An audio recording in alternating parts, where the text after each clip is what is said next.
Amém. Eu cumprimento a todos com a graça e a paz do Senhor Jesus. Amém.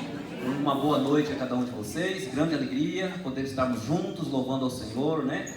E que gostoso é poder cultuar o nosso Deus, entoar louvores ao seu santo nome. Queridos, eu gostaria de avisar que as crianças somente até 7 anos vão subir hoje, tá? Só as crianças até 7 anos, aqueles que têm até 7 anos podem subir para a salinha, tá bom? Os demais vão ficar aqui dentro do templo, tá bom? Queridos, hoje é uma noite muito especial, uma noite muito importante por uma série de motivos, né? Primeiro, porque é domingo, é o dia do Senhor, né? O dia que nós dedicamos exclusivamente para cultuar o nosso Deus, para reservar mais tempo para refletirmos sobre a grandeza do nosso Criador. E também porque hoje é um dia especial para a nossa denominação, né?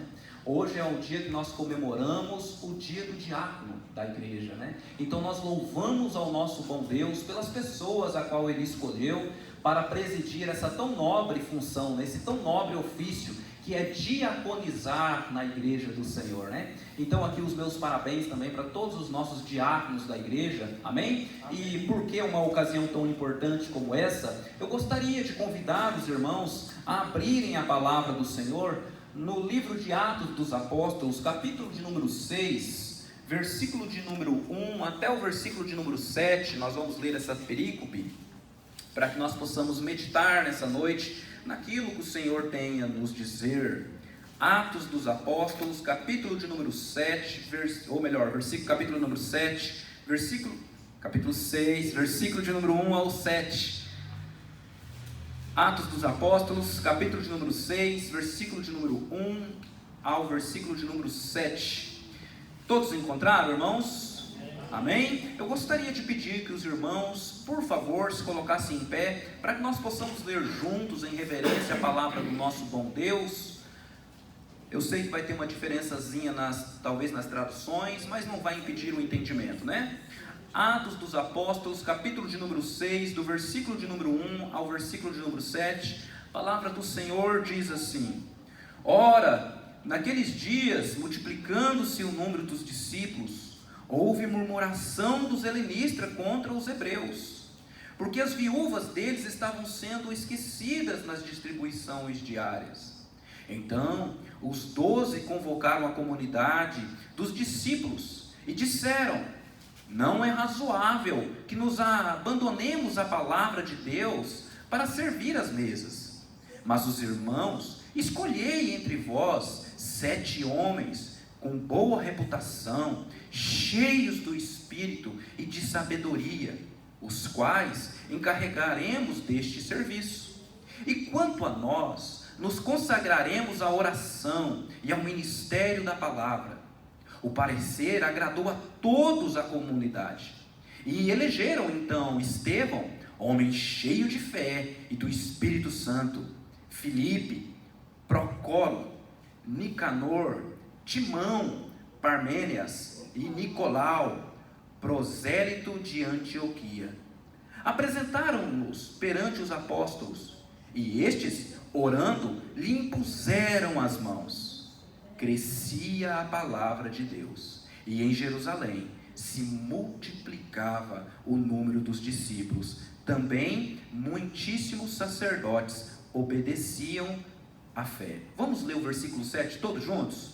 Crescia a palavra de Deus, e em Jerusalém se multiplicava o número dos discípulos. Também muitíssimos sacerdotes obedeciam à fé. Até aqui a leitura, pode se assentar, curva sua cabeça, vamos fazer mais uma breve oração. Senhor, nós acabamos de ler a Tua palavra, nós entoamos louvores ao Teu santo nome. Como foi gostoso, Senhor, poder oferecer a Ti, Senhor, as canções. Como foi gostoso e prazeroso, Senhor, usar a boca que o Senhor nos deu para glorificar o Teu santo nome.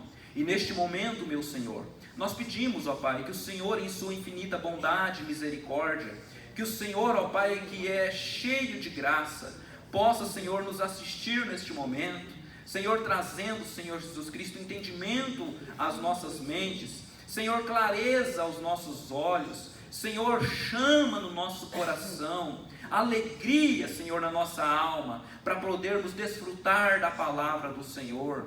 Senhor, em nome de Jesus, fala conosco nessa noite através da sua palavra, nos exorta, nos ensina, nos consola, nos encoraja, em nome do seu Filho amado Jesus Cristo. Assim nós oramos, Senhor, e te agradecemos em nome de Jesus. Amém. Amém? Irmãos, existe uma frase bastante repetida no meio eclesiástico de um pregador batista do ano de 1681, faz bastante tempo, e essa frase ela tem sido bastante citada, por alguns pregadores mais contemporâneos, nos dias de hoje, como por exemplo o pregador pastor Jonas Madureira, e a frase é a seguinte: a edificação e a beleza da igreja está em muito relacionado à sua ordem. Vou repetir para você: a edificação e a beleza da igreja está em muito relacionada à sua ordem. Essa afirmação, irmãos, ela tem me despertado bastante a atenção nos últimos dias, pois eu tenho refletido sobre como o conceito de ordem e de beleza tem sido distorcido no momento a qual nós estamos vivendo, nesse âmbito eclesiástico. Há alguns, por exemplo, que associam ordem à frieza, associam ordem à ausência de emoções, associam ordem à falta de afeto. É como se a igreja em que nós estamos inseridos, ela devesse ser um ambiente muito árido, sem espaço para a empatia, para a alegria, ou mesmo para as lágrimas. Mas, da mesma forma, nós temos o completo oposto, onde nós temos um outro grupo de pessoas, que é aqueles que usam o pretexto de uma liberdade dada pelo Espírito Santo, para justificar o quê?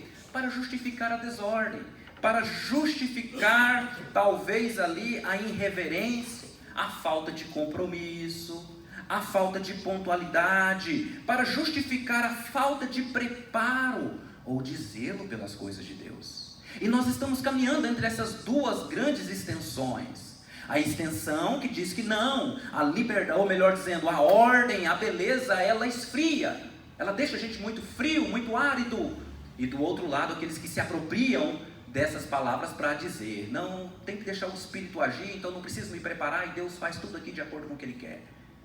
Mas a gente nota, irmãos, que isso, ele não tem um escapo bíblico, isso, ele não tem qualquer tipo de respaldo bíblico.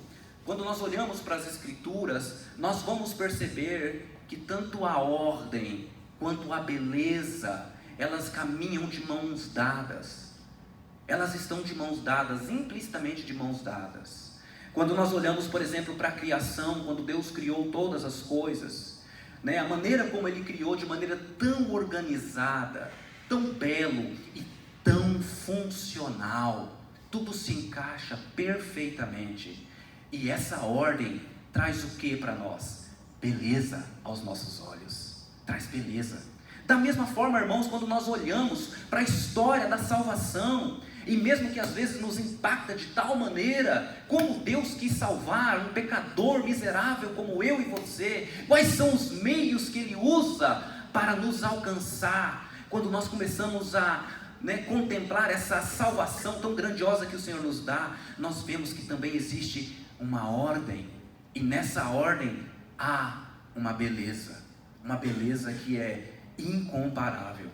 É por isso, meus irmãos, que nós não podemos pensar que na igreja, nesse ambiente de eclesia, nesse ambiente onde nós nos encontramos, nós poderíamos pensar que a ordem está desassociada com a beleza, porque não está. Elas estão caminhando juntas. Deus, portanto, conduz, irmãos, todas as coisas com ordem perfeita. E essa combinação entre ordem e beleza, que vemos tanto na criação, como na obra da redenção, ela também se manifesta aqui. Ela se manifesta na organização da igreja, ela se manifesta na administração do corpo visível de Cristo, que é o ajuntamento dos santos. E queridos, no texto que nós acabamos de ler, que foi Atos capítulo 6, do versículo 1 ao versículo 7, essa ordem que gera essa beleza, ela se revela de forma prática e visível. prática e visível. A instituição, a organização e o funcionamento dos ofícios, elas são importantíssimos na vida da igreja. E o diaconato, ele reflete essa ordem e essa beleza na vida da igreja como um todo.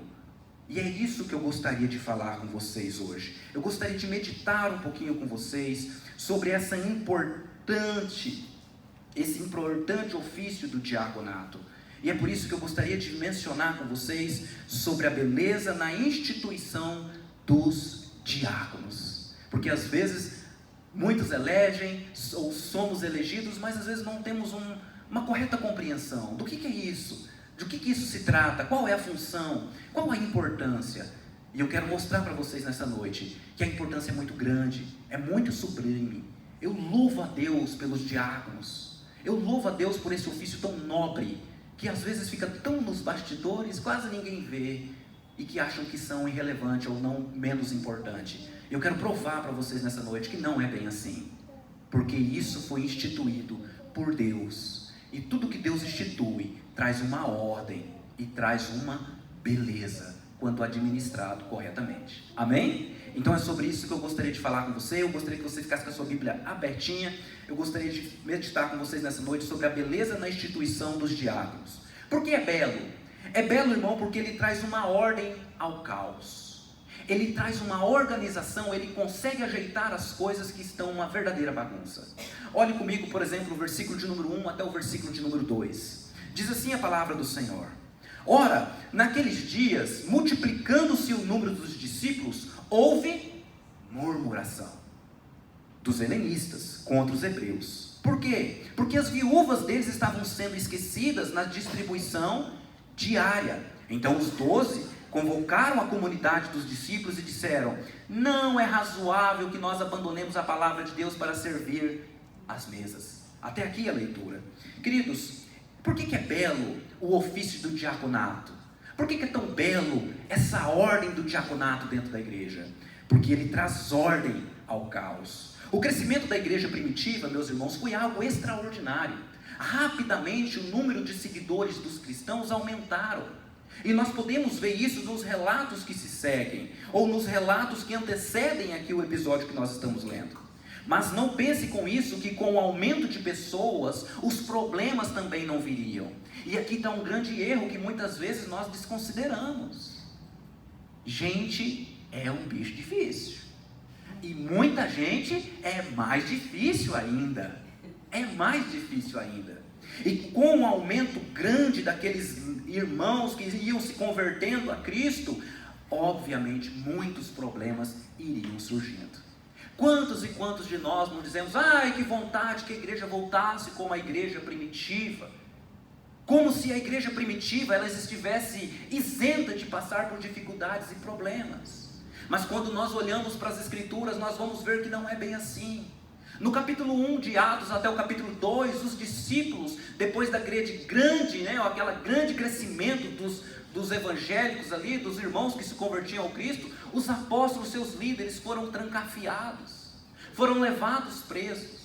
Vocês lembram que muitos deles apanharam ali na cadeia e louvaram a Deus por terem se achado dignos de terem apanhado por Cristo. Não passou muito tempo e quando a igreja começou a criar suas formas, nós já vemos dentro do seio da igreja pessoas que queriam uma aparência de piedade tão grande. Ananias e Safira, querendo mostrar que eram piedosos como os demais, ou mais piedosos que os demais. Logo no capítulo de número 4 e 5, nós vamos ver isso. O que mostra pra gente que a igreja, não importa qual a data em que ela está, ela sempre passou por dificuldades e problemas.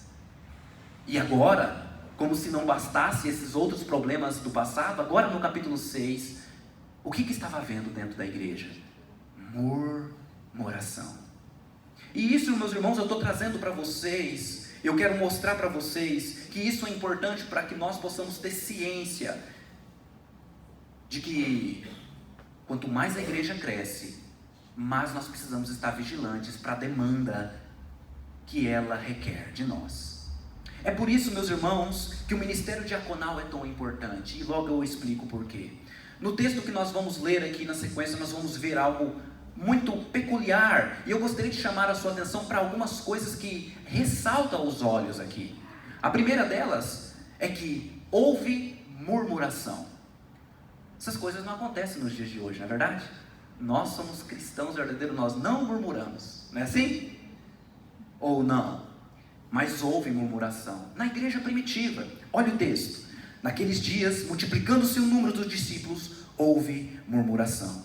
É interessante, meus irmãos, primeiramente nós notarmos que a reclamação aqui registrada, ela não parte diretamente das pessoas que estavam sendo afetadas, e isso torna o problema ainda mais grave.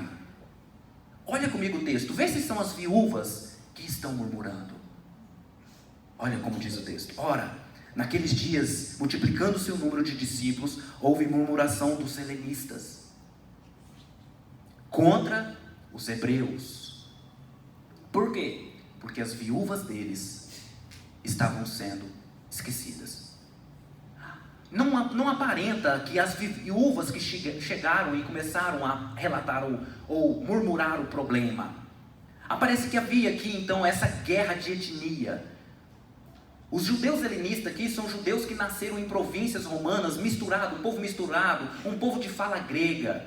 E são eles que levam o problema. Eles começam a murmurar, eles começam a reclamar: olha, as nossas viúvas não estão sendo assistidas nas cestas básicas. Vocês têm lembrado das de vocês, mas as nossas não. Um caos completo, uma verdadeira rebelião, um verdadeiro problema. E irmãos, eu quero trazer à sua memória que esse pecado que está intrinsecamente revelado aqui é um pecado extremamente sério e que nós temos que cortar ele pela raiz. A murmuração, conforme é relatado lá em Provérbios capítulo de número 6, versículo 19, é uma das coisas que Deus abomina. Provérbios capítulo 6, versículo de número 16 ao 19, diz assim: há 6 coisas que Deus odeia, mas uma Ele abomina. Existem algumas coisas que Deus abomina, e adivinha? A murmuração está lá. E o que é murmuração? A palavra murmuração, meus irmãos, no termo original é gonguismo no grego. O que significa? Significa burburinho. Significa, a gente lá no Mato Grosso nós chama de cochicho. É quando você não leva o problema para ser resolvido, mas fica falando entre as 4 paredes, soprando no ouvido de um e de outro. Isso é murmuração. É uma pessoa que demonstra descontentamento, mas é covarde para tentar resolver e só critica pelas costas. Isso é murmuração. Lembra do que diz Provérbios, capítulo 6, versículo 16 ao 19. Existem coisas que Deus odeia, mas algumas Ele abomina, e a murmuração é uma delas. É uma delas. É por isso que esse pecado aqui, dentro da igreja primitiva, era tão grave. Era tão grave. Deus abomina a murmuração. Uma outra coisa interessante que nos chama a atenção aqui, ainda nessa pequena perícope que nós estamos lendo, é que o crescimento, ou melhor dizendo, aqui, o esquecimento por parte dos apóstolos. Quando nós olhamos para esses homens aqui, esses homens que Deus levantou, sim, de fato, esses homens eles eram chamados da parte de Deus, e talvez algumas pessoas falam: olha, a culpa não é daqueles que murmuram, a culpa é dos apóstolos, porque estes apóstolos é que negligenciaram. O texto está até falando, eles negligenciaram. Mas note de quem que está partindo a expressão negligenciaram. Quem é que está falando isso? Olha, quem é que está dizendo isso? Note, meus irmãos, fica claro que não havia qualquer tipo de preconceito por parte dos apóstolos.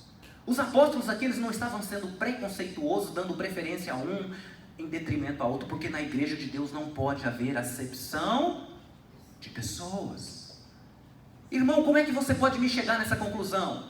Como é que você pode dizer que os apóstolos realmente não estavam sendo negligentes, ou que os apóstolos não estavam fazendo acepção de pessoas? Note em quem foram as pessoas que os apóstolos estenderam a mão e abençoaram. Todos homens helenistas, homens gregos. Já que está tendo problema, e nós não podemos deixar que o problema aconteça no meio de vocês, escolha entre vocês já que vocês estão achando que vocês estão sendo defraudados, escolha entre vocês pessoas com alguns critérios aí, e eles vão assistir vocês a partir de agora. É por isso que não havia, irmãos, qualquer tipo de maldade no coração dos apóstolos aqui. Eles reagem a essa indiferença não com ofensa, eles reagem ao problema propostos não olhando para dentro de si com arrogância ou bravos, esbravejados, não. Na verdade, parte dos apóstolos resolveram o problema. Eles sabiam que eles precisavam cortar o mal pela raiz. E eles dizem: escolha entre vocês. Olha, irmãos, outra coisa que nos chama bastante atenção, ainda nessa pequena perícope. Os 12 apóstolos aqui, eles são representantes eclesiásticos direto. O problema surgiu ali, e esse problema não poderia ser ignorado. John Stott, um grande pregador e também um grande teólogo, né? Ele diz que se ali os apóstolos não tivessem intervido na hora, talvez a igreja teria desaparecido tão rápido como ela cresceu. E aqui, irmãos, está um adendo para todas as lideranças da igreja: não deixe que problemas que para você parecem pequenos se arrastem e se tornem grandes gigantes e pedras de tropeço para você. É por isso que nós temos que ser criteriosos. Se você vê uma formiguinha, né? Se você vê uma fagulha de algo que pode se alastrar e se tornar algo grande demais, apague, resolva. Não deixe que esse problema fique grande demais a ponto de depois você não conseguir derrubá-lo. Resolva. Foi isso que os apóstolos fizeram. Eles resolveram isso. Eles agiram imediatamente. E queridos, está aqui uma aplicação muito importante para cada um de nós. Talvez você olhe para dentro de si e diz assim: olha, mas eu não exerço nenhum cargo de liderança dentro da igreja. Eu sou apenas um membro aqui, venho corriqueiramente na igreja, mas eu não exerço nenhum papel de liderança. Não se esqueça, querido irmão, eu e você somos chamados para dar exemplo dentro e fora da igreja. Você é mãe, não permita que alguma coisinha boba se alastre e vire algo maior do que você estaria disposta a guerrear depois. Você é pai, não permita que uma coisa que pareça pequena aos seus olhos se alastre e crie proporções que você depois não vai dar conta. Estabeleça limites. Foi isso que os apóstolos fizeram. Na empresa, no trabalho, nas escolas, na faculdade, em todas as áreas da nossa vida, estabeleça limites, estabeleça critérios. É até aqui. É até aqui. Isso aqui já tomou proporções altas demais. Estabeleça. Porque aquilo que pode parecer pequeno agora pode se tornar grande e quase invencível depois. Amém? Amém. Queridos, uma outra coisa muito importante.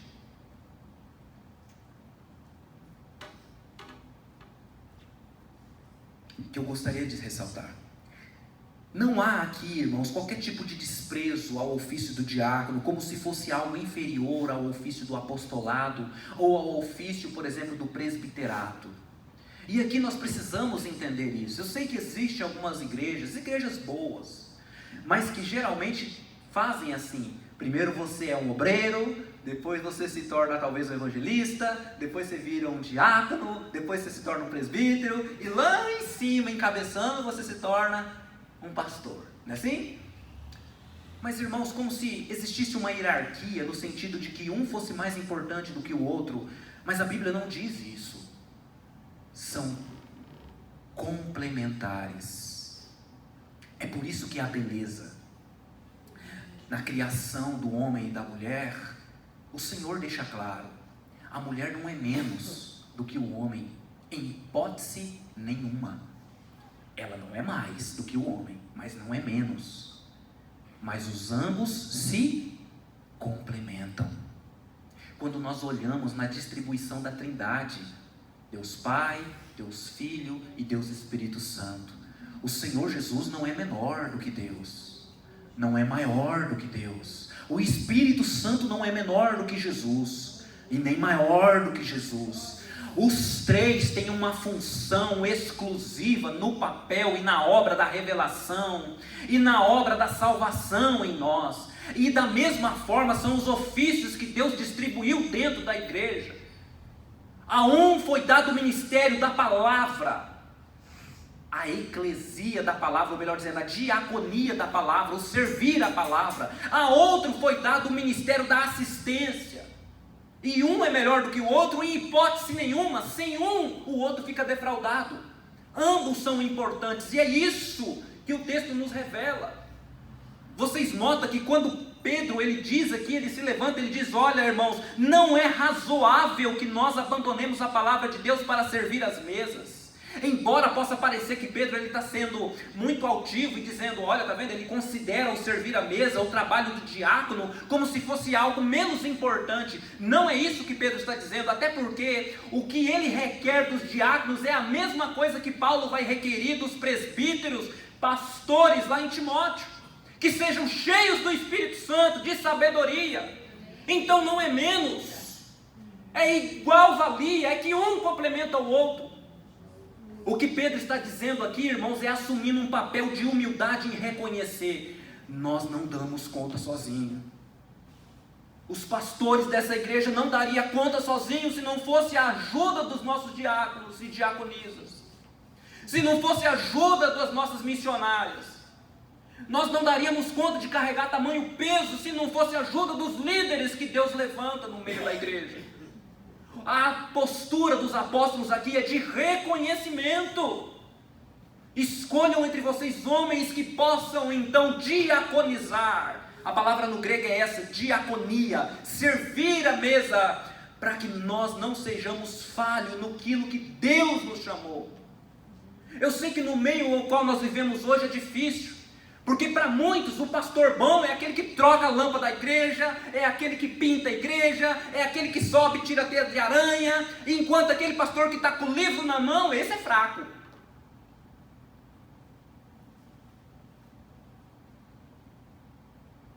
Existem situações, irmãos, que sim, o pastor vai ter que regaçar as mangas mesmo. Eu já experimentei isso, mas o erro está quando nós rotulamos: esse é bom, esse aqui é ruim. E nós não conseguimos ter pelo menos uma fagulha de entendimento bíblico em saber qual é a função de um pastor, qual é a função de um diácono, por que eles têm esses requerimentos todos. Não é um mais importante do que o outro, são funções que tornam a igreja bela. Irmãos, por Deus do céu, eu não estou falando isso aqui para poder bajular ou engrandecer ninguém, mas eu já disse isso aqui algumas vezes, que tem pessoas aqui que eu fico envergonhado do tamanho que essas pessoas servem a Cristo, e muitas vezes estão no anonimato, ninguém vê. Ninguém vê. Irmãos, nós deveríamos valorizar mais isso. Pessoas que se dispõem a estar primeiro do que todo mundo. Pessoas que se dispõem a fazer coisas que muito crente não teria coragem de fazer. Eu olho para a vida do pastor Israel, e eu não estou falando porque ele está aqui não, mas é um homem que me inspira. Eu olho para a vida de muitos diáconos aqui da igreja, presbíteros aqui da igreja, que não tem tempo ruim para essas pessoas. O tempo todo estão dispostos a servir. Como é que eu posso dizer que o ofício de um é melhor do que o outro? São papéis distintos, que complementam-se, para que eu possa diaconizar na palavra, para que o pastor Giovanni possa diaconizar na palavra, para que o pastor Israel possa diaconizar na palavra, para que o pastor Jonathan possa diaconizar na palavra, servir na palavra. É necessário que tenhamos pessoas que nos auxiliem, que nos ajudem naquilo que nós não conseguimos. É por isso que é tão importante. E você sabe por que é belo?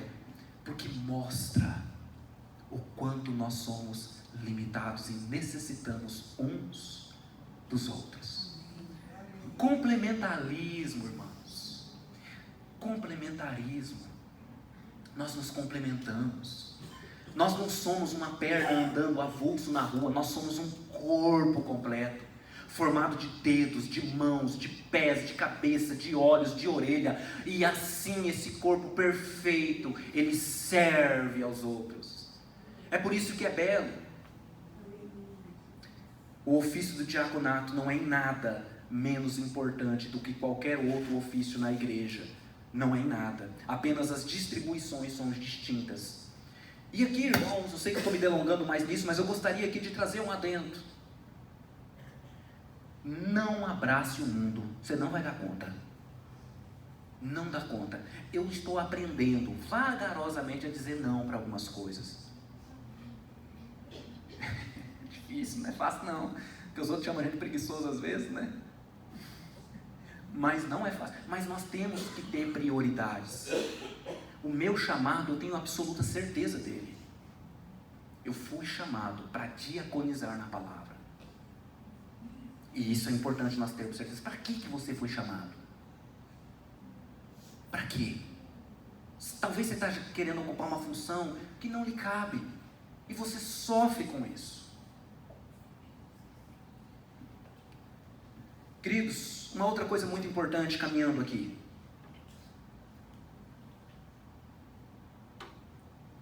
Se é belo, então ele implica em critérios. Se é algo belo e foi Deus quem fez, ele implica em critérios. A verdadeira beleza, meus irmãos, ela exige um padrão, uma harmonia, ela exige uma funcionalidade.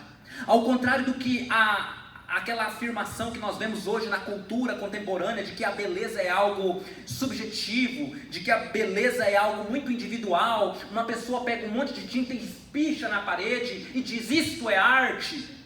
A Bíblia nos diz ao contrário. A Bíblia nos mostra ao contrário. Existe uma beleza na ordem.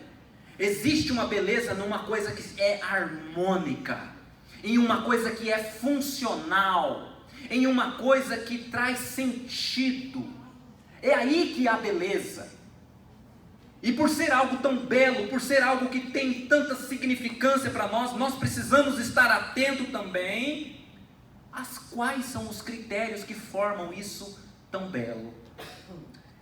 Tudo aquilo, irmãos, que é desproporcional se torna feio demais. Quer um exemplo?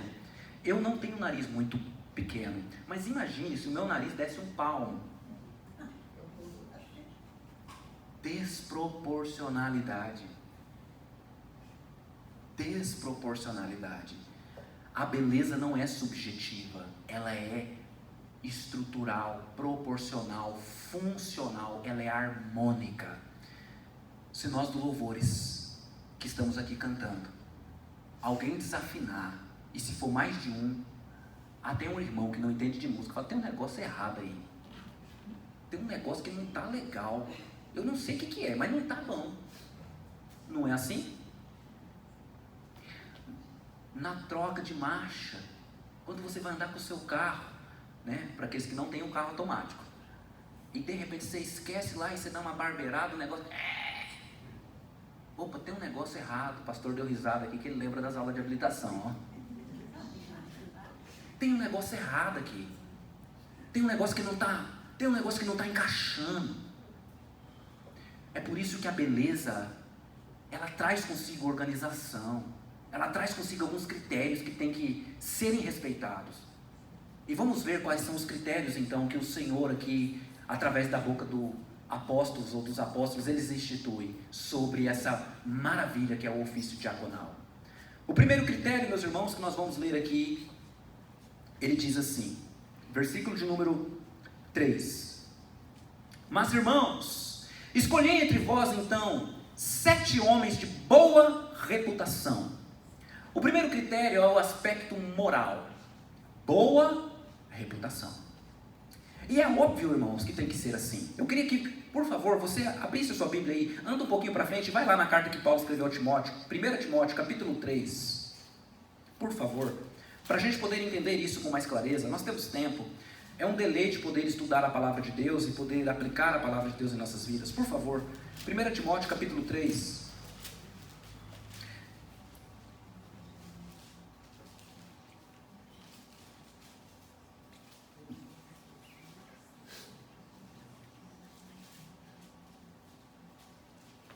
Por que o aspecto moral é importante? Olha aqui o que Paulo vai dizer em 1 Timóteo capítulo 3, versículo de número 8.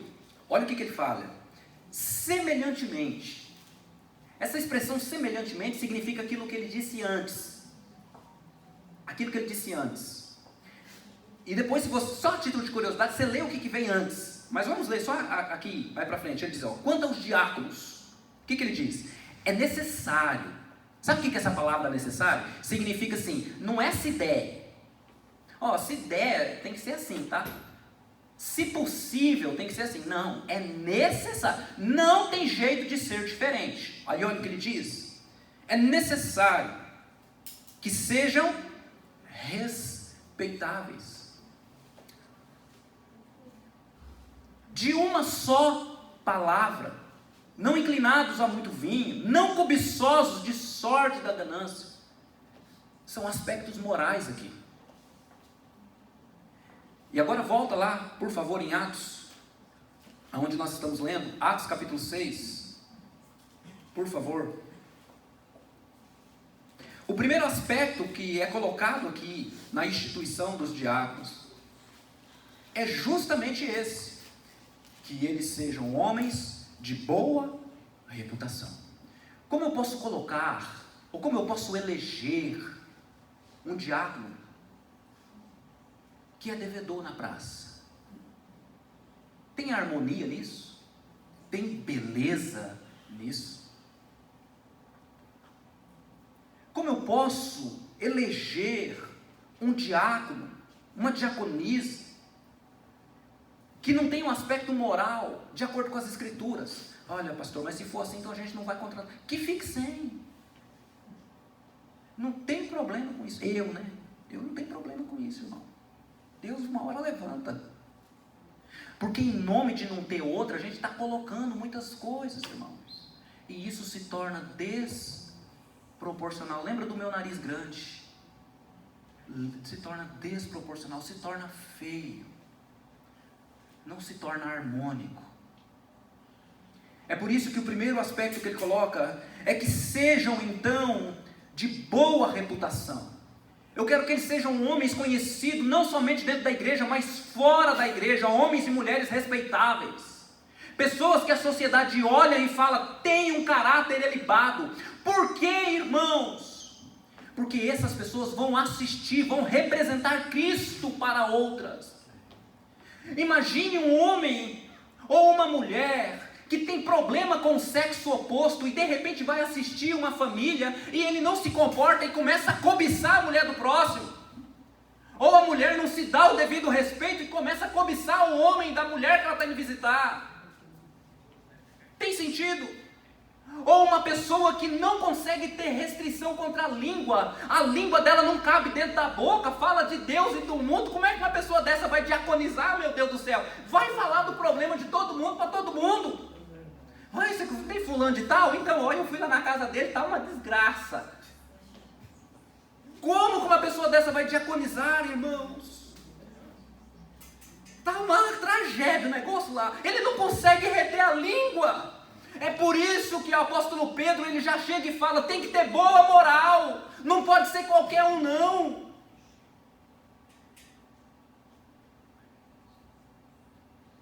Mas não tem. Vamos pôr fulano mesmo. E a igreja vai perdendo a beleza.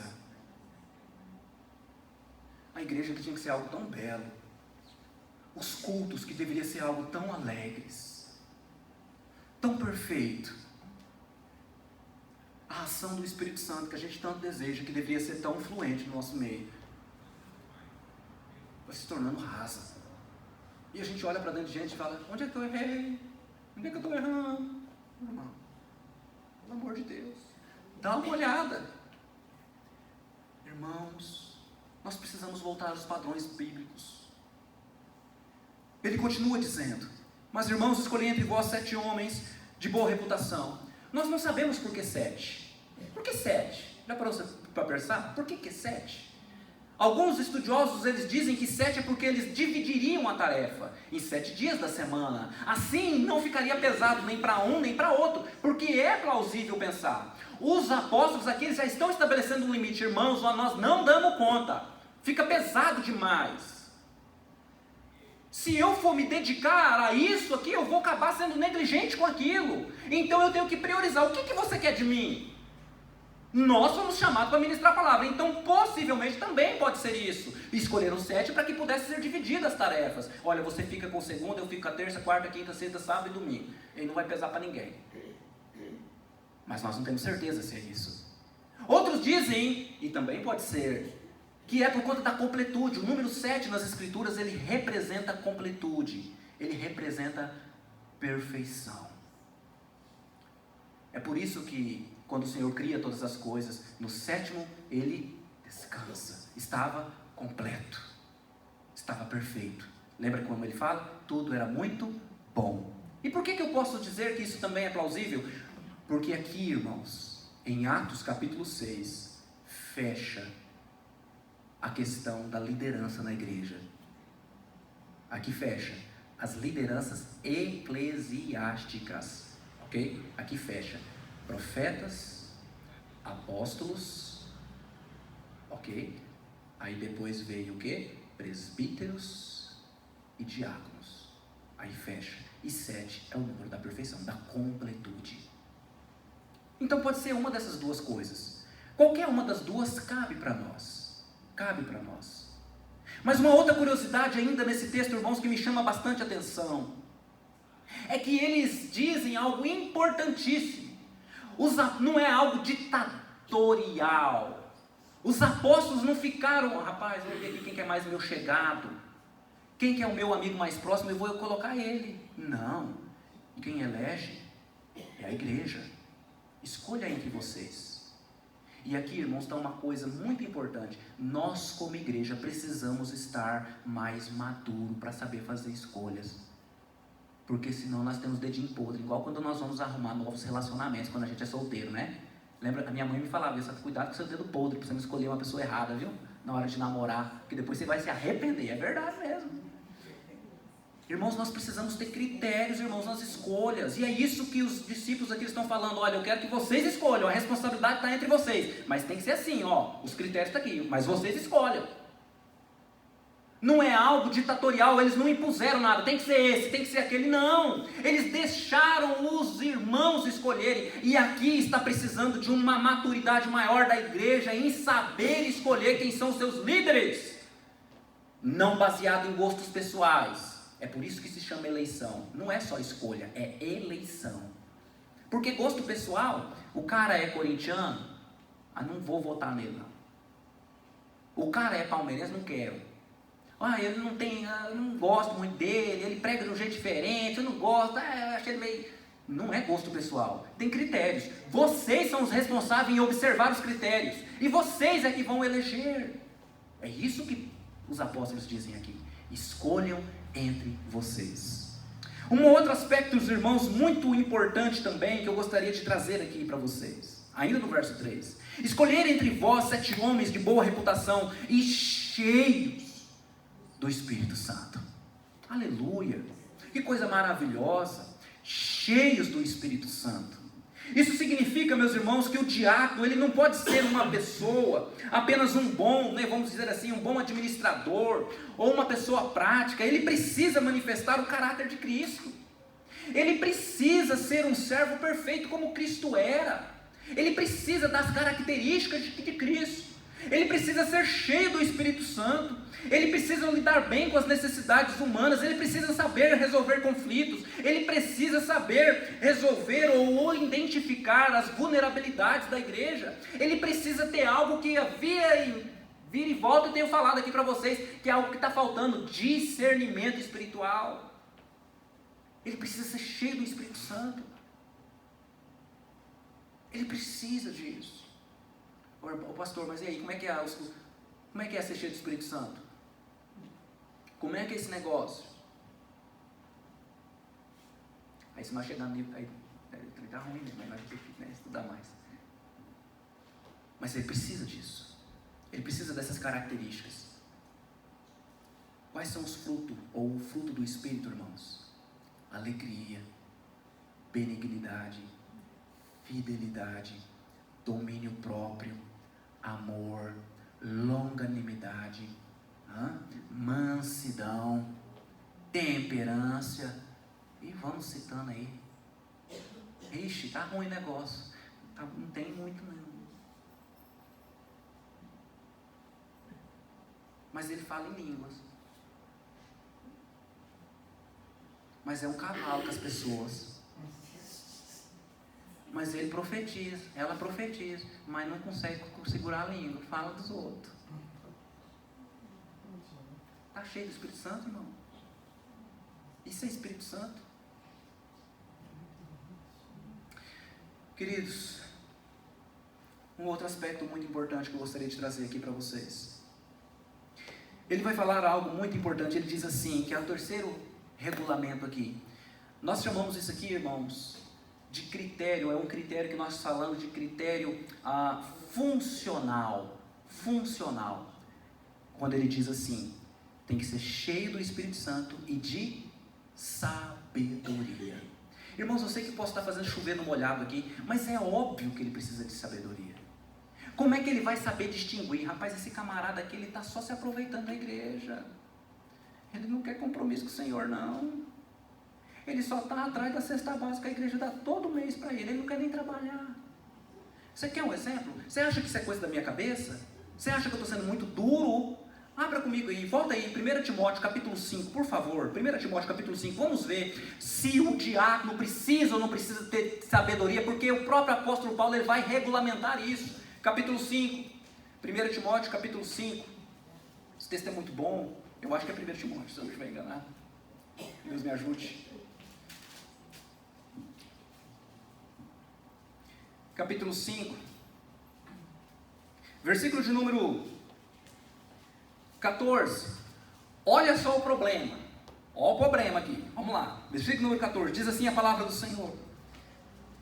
Eu quero, portanto, que as viúvas mais novas se casem,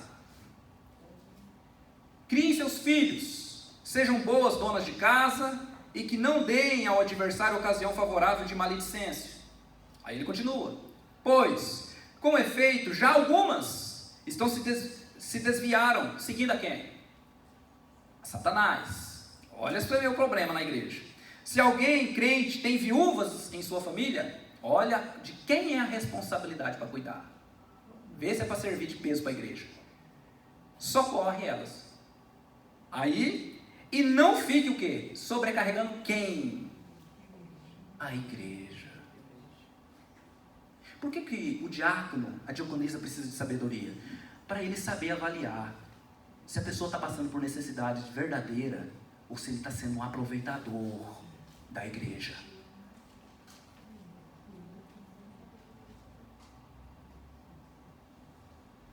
Por isso que eu gosto de mostrar. Olha a continuação, olha a continuação. Ele vai dizer assim, pois com efeito, né, ou melhor dizendo, versículo 16, se algum crente tem viúvas em família, que nós já lemos, né, socorre e não fique sobrecarregando a igreja. E aí ele vai dizer para quê? Para que esta possa socorrer as que são verdadeiramente viúvas, as que realmente precisam. A igreja tem que se preocupar com realmente quem precisa. E por que ele usa a expressão de viúvas? Porque no contexto, irmão, viúvas e órfãos eram as pessoas mais necessitadas que existiam. Eram aqueles que não tinham ninguém por eles. Por que o diácono precisa de sabedoria? Para ele avaliar quem é malandro e quem realmente precisa. Irmãos, é nessas horas que eu vejo quanto a gente está distante mesmo, né? Dos padrões bíblicos. Quanto nós estamos distantes.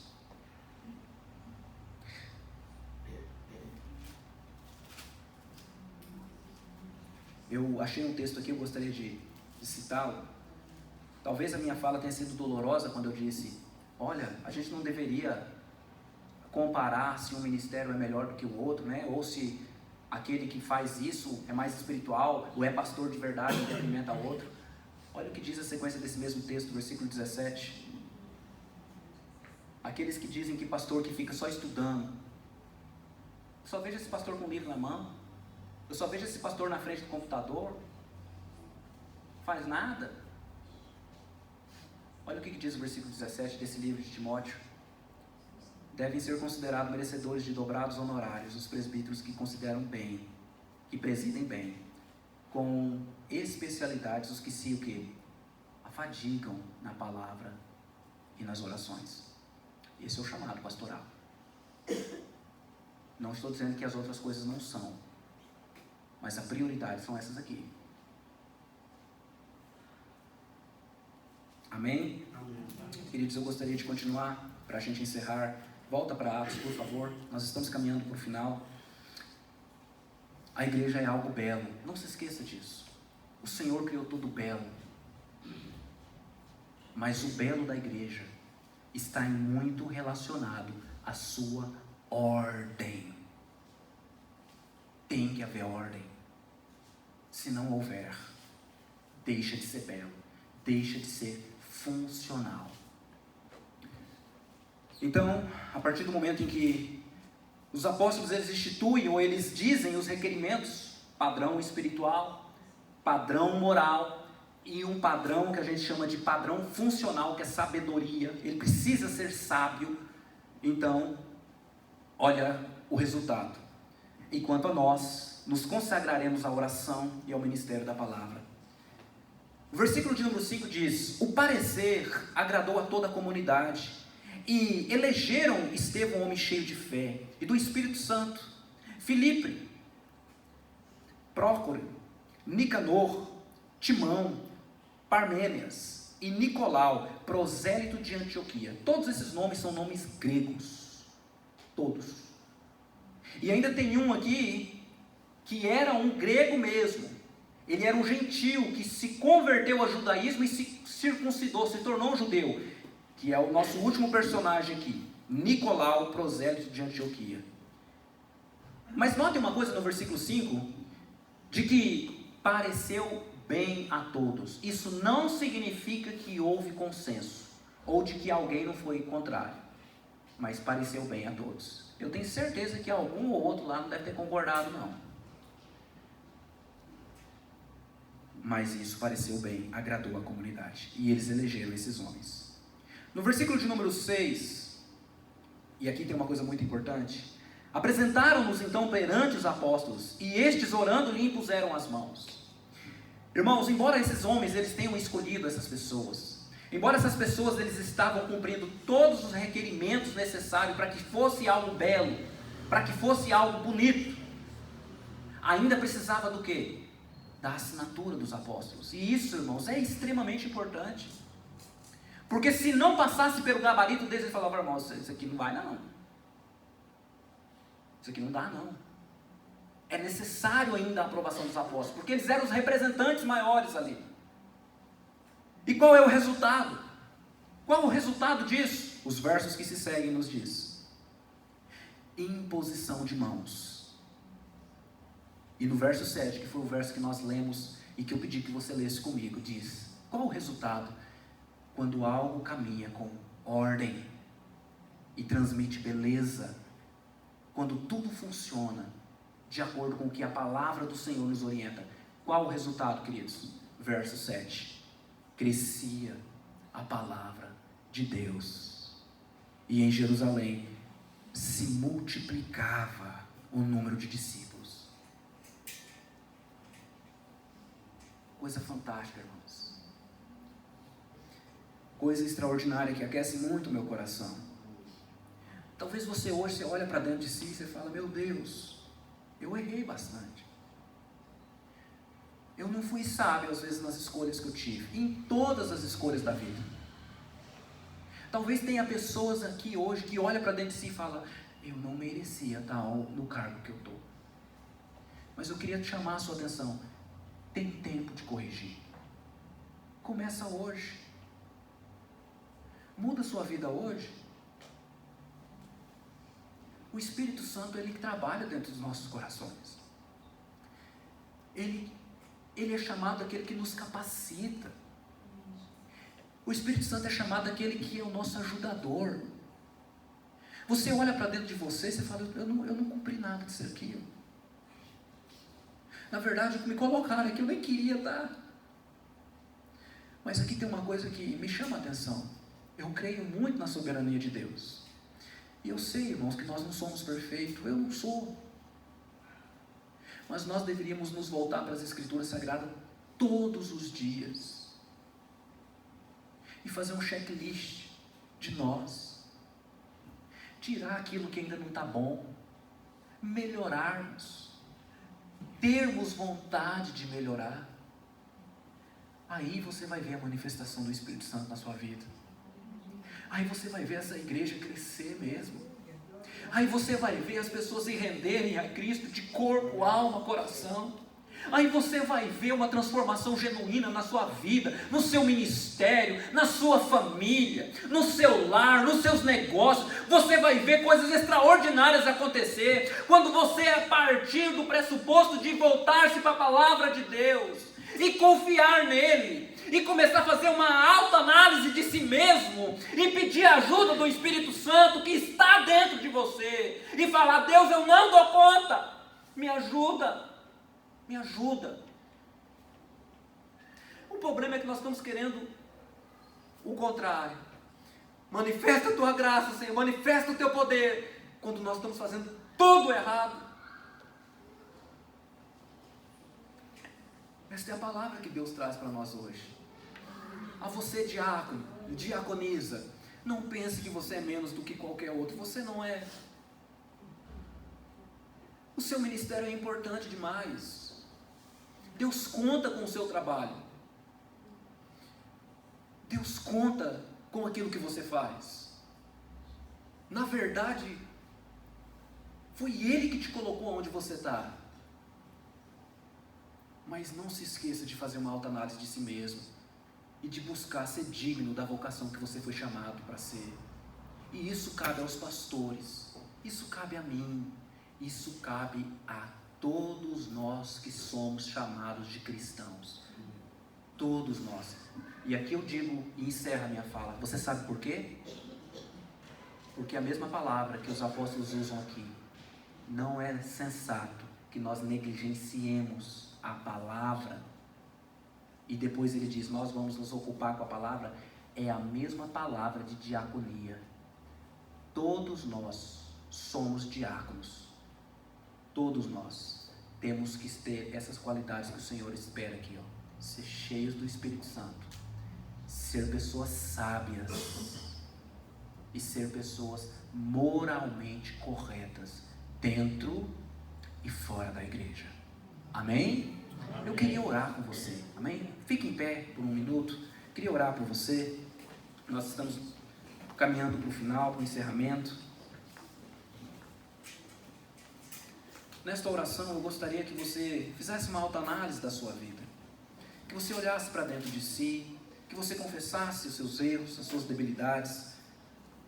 Que você pedisse ajuda ao Espírito Santo, porque Ele tem poder de fazê-lo. Ele tem poder de fazê-lo. Ele não nos deixou. Coloca a mão sobre o seu coração. Vamos orar juntos ao Senhor. Ó Senhor, nós te damos graça. Nós te damos graça pela palavra que o Senhor trouxe aos nossos corações nessa noite. Nós te rendemos louvores, Senhor, porque o Senhor é aquele Deus, Senhor, que é longânimo e paciente para conosco nas nossas debilidades. Senhor, se há, Senhor Jesus Cristo, hoje aqui pessoas, ó Pai, que olharam para dentro de si e olham e falam: olha, eu ainda não estou à altura daquilo que eu deveria ser. Eu sei, ó Pai, que o Senhor é fiel e justo para assistir essas pessoas e ajudar eles, Senhor, nas suas debilidades. Então, em nome de Jesus, que o Seu Espírito Santo venha de encontro a essas pessoas. Senhor, se há pessoas aqui que têm dificuldade, Senhor, de enxergar isso, que o Senhor desvende os seus olhos, tira as escamas dos seus olhos, os tampões dos seus ouvidos, para que eles possam ver e ouvir e crer no seu coração. Deus, em nome de Jesus, nos ajuda. Que o Seu Espírito Santo possa estar sobre nós, nos capacitando, nos ajudando, nos fortalecendo, nos direcionando para a Tua boa obra, Senhor, para que nós possamos ser fiéis atalaias do Senhor, em levar o Teu Evangelho aos quatro cantos deste mundo com fidelidade, Senhor, e com bom exemplo. Em nome de Jesus, Senhor, eu quero orar, Senhor, pela vida dos diáconos e diaconisas dessa igreja, que o Seu Espírito Santo possa estar revestindo a vida deles, ó Pai, com autoridade, com sabedoria, que o Senhor possa estar derramando sobre a vida deles, ó Pai, discernimento espiritual, bom testemunho, Senhor Jesus Cristo, dentro e fora da igreja, em nome do seu Filho amado Jesus Cristo, Senhor. Assim nós oramos e te agradecemos, em nome de Jesus. Amém e amém. Amém, irmão?